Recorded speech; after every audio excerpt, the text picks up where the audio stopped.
안녕하세요. 결혼 3년 차의 30대 초반 여자입니다. 계획적인 건 아니었던 것 같은데요. 어쩌다 보니 시어머니를 모시고 살게 되었습니다. 남편이 막내이긴 하지만 집안의 유일한 남자라서요. 남편 위로 누나가 2명 있고 중풍 걸리신 홀어머니가 계십니다. 결혼할 때도 그 사실을 알고 있었고 모시고 사는 일은 절대 없을 거라고 남편이 말하기도 했습니다.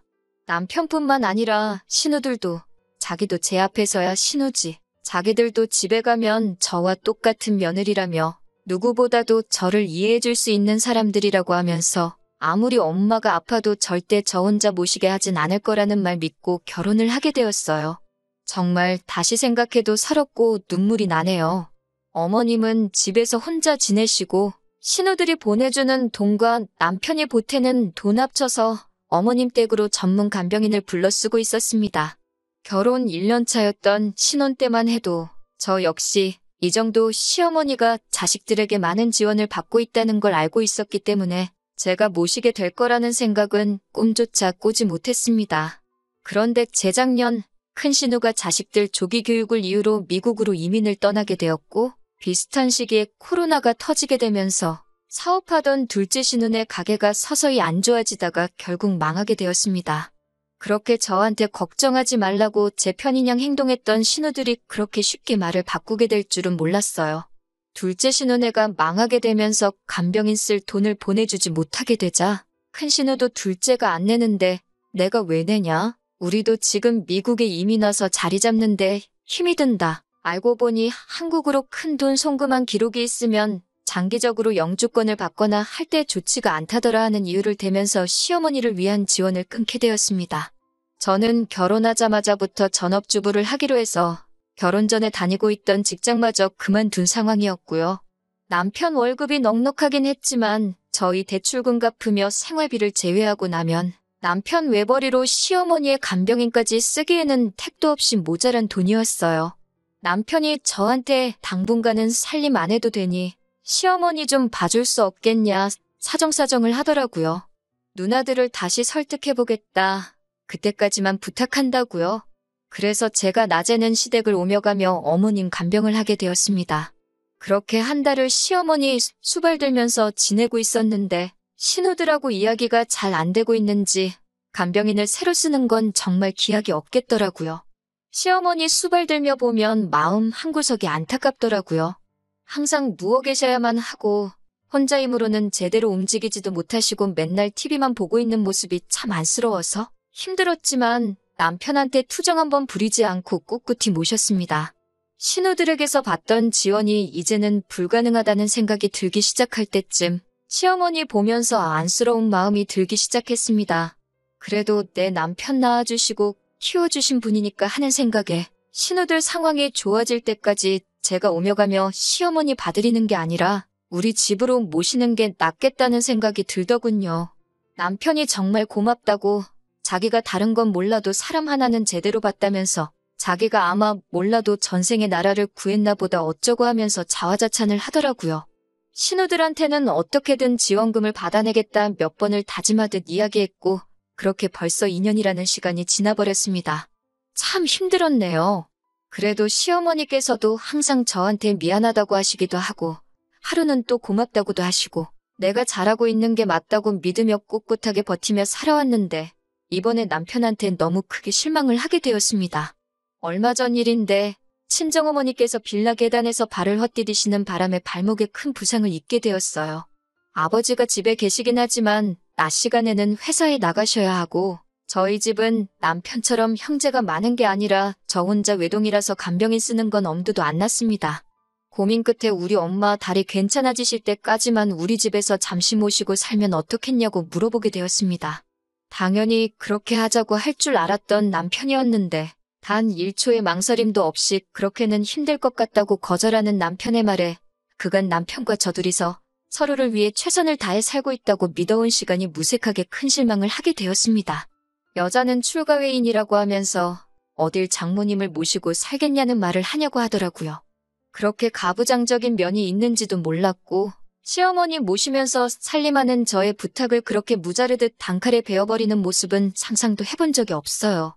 저도 화가 나서 내가 여태껏 당신 어머니 2년 동안 그 어떤 보상도 바라지 않고 마음으로 우러나와 모셨다. 당신 어머님 똥오줌 한 번이라도 받아본 적 있느냐고. 다리 다쳐 집에서 혼자 화장실도 제대로 못 가시는 친정어머니가 지금 당신 어머니랑 상황이 다를 게 뭐가 있냐고 따졌습니다.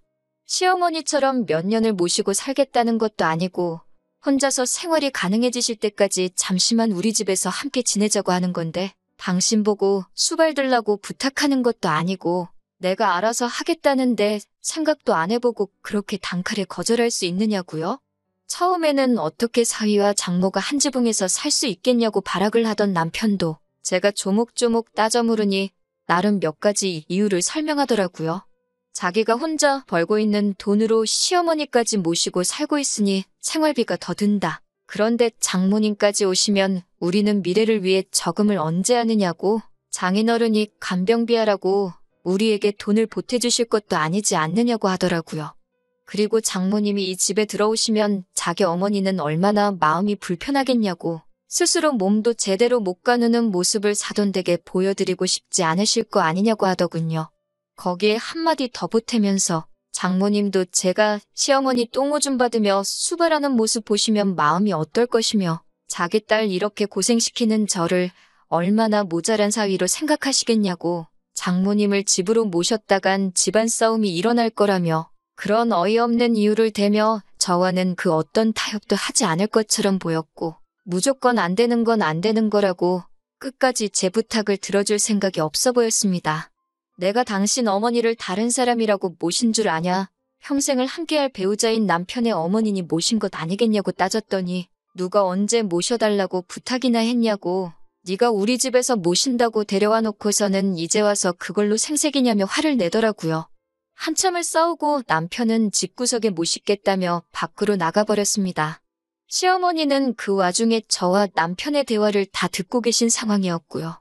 큰 소리가 들려서 안 들으려고 해도 들을 수밖에 없었다고 하시면서 저한테 미안하다고 사과를 하시더라고요.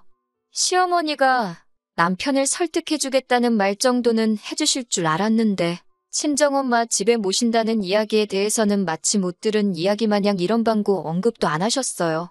참 남편이 말한 것처럼 제 팔자 제가 꼰 거나 마찬가지이긴 한 상황이지만 여태까지의 희생과 노력, 시간들이 무색하다는 생각이 들고 허망하더군요.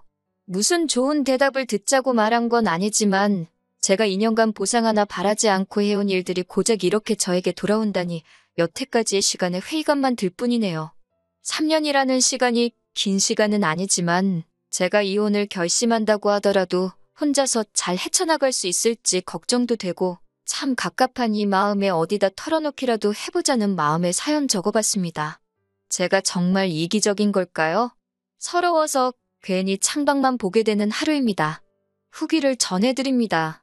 여러분들의 댓글이 저한테 참 큰 힘이 되었네요. 남겨주신 댓글들 하나하나 꼼꼼히 다 읽었습니다. 저를 위로해주시고 격려해주신 모든 분들께 감사의 말씀을 전합니다. 그냥 답답한 마음에 적어본 사연인데 이렇게 많은 분들이 저를 위해 목소리를 내주실 줄은 상상도 못했어요. 덕분에 용기가 생겼습니다. 그날 이후로 남편은 저를 대하기가 어려웠던 건지 매일같이 어디서 술 마시고 새벽 다 돼서야 들어왔어요. 그러고선 아침 일찍 일어나 저한테는 말도 없이 씻으러 들어가고 잘 다녀오라는 제 인사까지 무시하고 혼자 도망치듯 집 밖으로 나갔고요. 그래도 미안한 마음은 있었는지 아예 저와의 대화를 피하려는 것처럼 보였습니다. 제가 남편에게 이 말을 전하기로 결심한 그날도 남편은 또 새벽이 다 돼서야 집으로 오려는 듯 퇴근 시간이 넘어도 들어오질 않더라고요. 그래서 편지 하나 남겨놓고 짐 챙겨서 친정으로 향했습니다. 편지에는 나는 우리 어머니 모셔야 하니 친정에 가보겠다고 그동안은 당신 어머니는 당신이 직접 모시라고 적어놨어요. 아픈 시어머니 두고 나오는 길이 마음이 편치만은 않았는데 저도 더 이상 참고 살 수 없기 때문에 뒤도 돌아보지 않고 친정으로 향했습니다. 의외였던 건 제가 남겨놓은 편지를 읽었을 남편에게서 그 어떤 연락도 오지 않았기 때문입니다. 친정어머니도 남편은 어쩌고 왔냐고 물으셨는데 자초지종을 설명하니 어머니는 많이 실망하신 눈치였지만 딱히 누구를 원망하지는 않으셨어요. 그렇게 짐 싸서 나오기를 2주가 지났을까? 저에게 연락이 온 건 남편이 아니라 둘째 신우였습니다. 둘 사이에 무슨 일이 있었는지는 모르겠지만 제발 그만 화 풀고 돌아오라는 연락이었어요. 이야기를 나눠보니 시어머니는 지금 둘째 신운에 있는 것처럼 보였습니다. 남편이 제 편지를 읽고 저한테 사과하기에는 자존심이 상했는지 급한 대로 시어머니를 둘째 신우에게 부탁한 상황이었나 봐요. 저는 앞으로도 돌아갈 계획이 없다. 그리고 이건 저와 남편의 문제이니 신우에게 중간에 껴서 이래라 저래라 하지 말아달라고 한마디 했어요. 그렇게 신우와 연락이 닿은 지 이틀 만에 남편이 친정으로 찾아오더라고요. 찾아와 놓고 하는 말이 자기가 제 고집에 졌다고, 이제 두 손 두 발 다 들겠다고, 친정어머니와 한동안 같이 지내는 거, 이제 자기도 더 이상 뭐라 하지 않을 테니 돌아와 달라고 하더라고요. 이제 와서 잘못했다 말하기에 너무 늦은 거 아니냐고 웃기는 소리 하지 말라고 했어요. 곧 이혼소송도 준비할 테니 이제 당신 부모는 당신 손으로 직접 모시라고, 더 이상 아픈 남의 어머니 모시기 위해서 내 어머니를 등질 생각 없다고 한마디 했습니다. 시모 모시고 산 2년간 제가 무슨 불만이라도 말한 적 있냐고. 불만 한마디 말한 적 없는데 신우는 다른 사람도 아니고 자기 어머니를 2주 만에 포기하지 않았느냐. 그것만 봐도 나는 이제 할 만큼 한 것 같으니 이제 그만 여기서 갈라서자고 말했어요. 남편은 지지 않고 콧방귀를 뀌면서 친정으로 제 발로 나간 주제에 무슨 이혼을 논하느냐 하더라고요. 말도 없이 시어머니 저버리고 친정으로 달아난 저에게 이혼의 책임이 있으니 자기도 맞소송을 하겠다고 자기한테 위자료 줄 준비나 하고 있으라고 하더군요. 시어머니는 저한테 위자료 받아서 그 돈으로 간병인 써서 모셔야겠다고 하면서요. 솔직히 그때 겁이 많이 나기는 했어요. 제가 제 발로 집을 나왔는데 이혼소송에서 불리하게 적용될 거라는 남편 말이 틀린 말이 아닌 것만 같아서. 그래도 이렇게 큰 결심을 했는데 재판 결과가 겁이 난다고 꼬리를 내리고 그 집구석으로 돌아가고 싶지는 않았습니다. 그런데 오히려 법원에서는 별거의 이유에 남편의 책임이 크다는 판결을 내려주더군요. 오랫동안 시어머니를 간병하고 애써온 저에 대한 배려가 없는 남편에게 파탄의 책임이 더 크다는 판결을 내려주었습니다. 남편이 제게 으름장처럼 해놓은 말과는 다르게 파탄 사유는 제가 아닌 남편에게 있다는 판결이었습니다. 말인즉슨 제가 위자료도 청구할 수 있었다는 거예요. 거기에 여태껏 시어머니 모시며 가사일 해온 부분도 인정을 받아 많지는 않지만 재산 분할까지 받게 되었어요. 현재는 이혼이 완료된 상태고요. 소송 이후에도 신우들에게 너무한 것 아니냐. 여태 우리 엄마 수발 들었는데 너는 정도 없냐는 말을 듣기는 했지만 저는 충분히 할 만큼 그 이상을 했다고. 오히려 자식된 도리로 자신들을 낳아준 부모를 먼저 저버린 게 누군데 누가 누구한테 큰 소리냐며 따지니 신우들도 아무 말도 못하더군요. 이러나 저러나 시어머니는 저 때문에 몸도 불편하신데 마음의 상처를 받으셨겠지요. 하지만 남편이 저에게 자식된 도리를 강요한 만큼 남편도 저를 위해 자식된 도리를 해줬다면 일어나지도 않았을 일이라 생각하기에 그 부분에서 제가 양심의 가책을 느낄 이유도 없다고 생각합니다. 남편은 자기가 뿌린 씨앗을 거두게 된 거고 저는 거기에 일말의 책임조차 질 이유가 없다는 거예요. 댓글 남겨주신 분들이 저에게 용기를 보태주지 않으셨다면 저 혼자서는 절대 해내지 못할 일이었던 것 같습니다. 3년이란 헛된 시간을 남의 부모에게 효도한 만큼 제 남은 인생은 저희 부모님을 위해 효도하며 살아가려고 합니다. 다시 한번 여러분들께 감사드립니다. 다음에는 이런 사연 적는 일 없는 게 더 좋은 거겠지요? 그렇게 될 거라 생각하고 이렇게 저는 이만 물러나도록 하겠습니다.